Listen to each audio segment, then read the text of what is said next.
আসসালামু আলাইকুম রহমতুল্লাহ।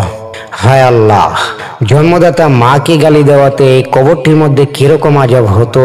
আল্লামা ইস্পাহানি তাবলিগ নামক গ্রন্থে একটি আশ্চর্য ঘটনা বর্ণনা করেছেন।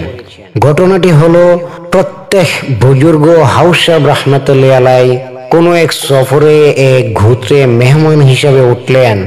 সে ঘুত্রের পাশেই ছিল একটি কবরস্থান। আসরে নামাজের সময় কবরস্থানের একটি কবর হঠাৎ ফেটে গেল। পরপরই সেই কবর থেকে একটি লোক বেরিয়ে এলো।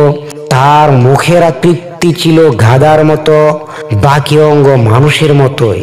কবর থেকে লোকটি বের হয়েই গাধার মতো তিনটি আওয়াজ দিয়ে পুনরায় কবরের মধ্যে ঢুকে পড়ল।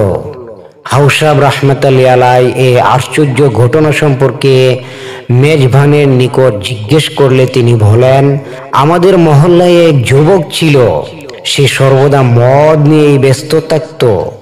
অপরদিকে তার মা ছিলেন অত্যন্ত সতীসাধী ও আল্লাহওয়ালা।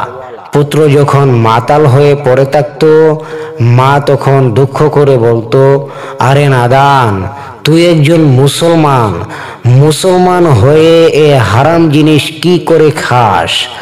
এই যুবক তখন রাগান্বিত হয়ে মাকে বলতো, আরে যা, সারাদিন শুধু গাধার মতো চিল্লাচিল্লি করিস না।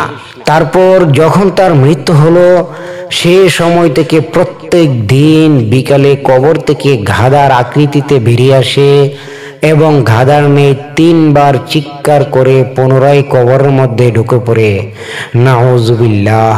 আল্লাহ পাক আমাদের কাউকে যেন এরকম আযাব না দেয়। এজন্য আমরা দুনিয়াতেই নাফরমানি কাজ না করি, আল্লাহ পাক রব্বুল আলামিনের নির্দেশ মোতাবেক চলি। আমরা সকলেই বলি আমিন।